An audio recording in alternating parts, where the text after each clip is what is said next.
Roll call, Commissioner Pyatt. Here. Commissioner Weintraub. Here. Mayor Kelly. Here. A motion to approve the minutes? So moved. Second. Anyone have anything they want to say? Commissioner Pyatt. Yes. Commissioner Weintraub. Yes. Mayor Kelly. Yes. I have the second reading, public hearing of ordinance number 2008, 13, and ordinance amending and supplementing chapter 171 of the Code of the City of Ventnor City, Article 3, acts constituting disorderly conduct which constitutes a public hearing. Is there anyone who would like to discuss the public hearing on the public drinking and intoxication?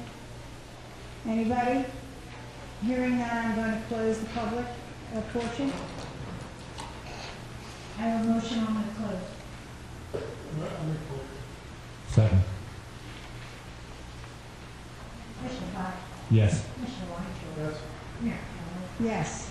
I have the second reading, public hearing of ordinance number 2008-14, and ordinance amending and supplementing chapter 214, vehicles and traffic of the Code of the City of Ventnor City to replace zone inadvertently omitted from schedule south New Haven Avenue, and amend no parking certain hours to 1 day per week in commercial districts on Atlantic, Dorset, and Ventnor Avenue.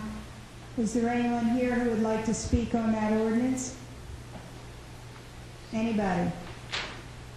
Hearing none, I'm going to close.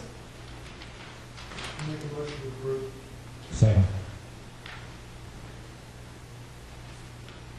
It's not a motion to approve, this is on closing. Yeah. Okay. Commissioner Pine, Yes. Commissioner Weintraub, Yes.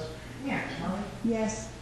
I have a second reading, public hearing of ordinance number 2008-15, prohibiting, let me read it, so, an ordinance amending and supplementing chapter 105 of the Code of the City of Ventnor City, laws over animals to prohibit the feeding of wildlife within the city of Ventnor City, constitutes a public hearing. Is there anyone who would like to speak on that amendment? Yes, I'm here. Yes, please. Don't forget, I need you to give me your name and your address.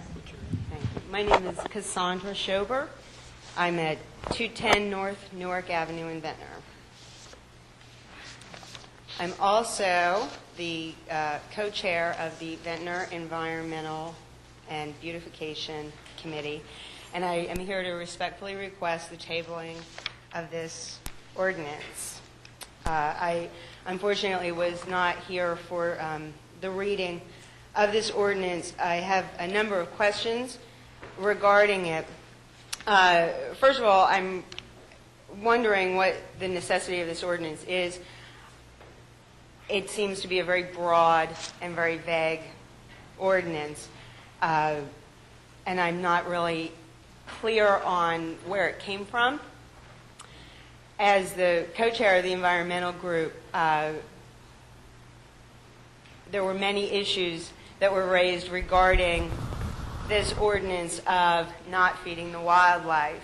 Does it include all creatures that are not domesticated? If I have a koi pond, can I not feed the koi in the koi pond?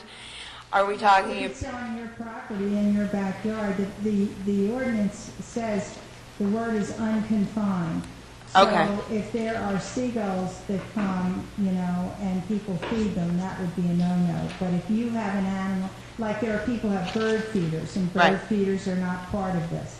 They're not part of They're this. not part So of you this. can feed the birds with bird feeders. Yeah, sure. Okay. This is animals that are unconfined, that, they're just, I think of seagulls, because I have seagulls. Right. There's also the Pigeons geese, was another the problem. geese that go over to the school and Right. go over the playground there and Okay. cause a lot of... Is this defined in this ordinance? Yes, it says unconfined. It says the purpose of this ordinance is to prohibit the feeding of unconfined wildlife. Okay. So no bird feeders then. Wait, am I misunderstanding? Well, unconfined in any, if they're unconfined in any public park, playground, or on any other property.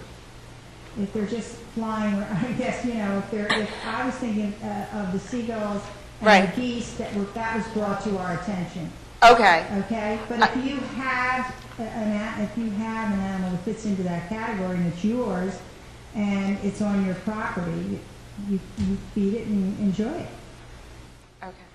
So if the ducks come into my yard, I'm not trying to be No, I annoying. understand. If the ducks come into my yard, I have the same 3 ducks that come up to my porch on a daily basis, because I think the people who owned the house before me must have fed these particular ducks. They could have. And so if I am to feed them and they're in my property, it's okay? But if I feed them outside of the property, I guess is my point. I think that this ordinance, for whatever the reasons were that it came about, the Environmental Committee would very much like to be part of the review of this ordinance, what the parameters are, where it came from and why, and maybe help create parameters so the seagulls that, yes, are a nuisance and maybe we should not be feeding are included, but being able to have, bird houses and feeders for the goldfinches, Okay. would be... I understand what you're saying, and I thank you. Yes, I do understand. Okay. I'm sure there's going to be a number of people that want to speak, so... Okay. On this ordinance. Thank you. Yes, sir. I need your name and address. My name is Michael Savini. I live at 6104 Ventnor Avenue. Thank you. And I concur with what's being said here. We should learn how to live with our Mother Nature and not try to stomp Mother Nature out. There's certain things that if you're going to put these things down need to be specifically stated and not a blanket statement. I want it specifically stated. I would like to see it specifically stated that bird feeders on my property are allowable, number one. You would like that stated? I would like that specifically stated. Number two, I would like it specifically stated that if a poor animal comes to my back doorstep, I may feed it, be it a cat, be it a bird, be it a dog. If I decide to do that, that's my right. It shouldn't be dictated by one person who supposedly got this ordinance started. And I think that one person should be named. And we should know who that is and what the big disturbances were. And if we keep kicking Mother Nature around, Mother Nature is going to give us one big kick. Thank you very much. And I thank you for your time. Thank you.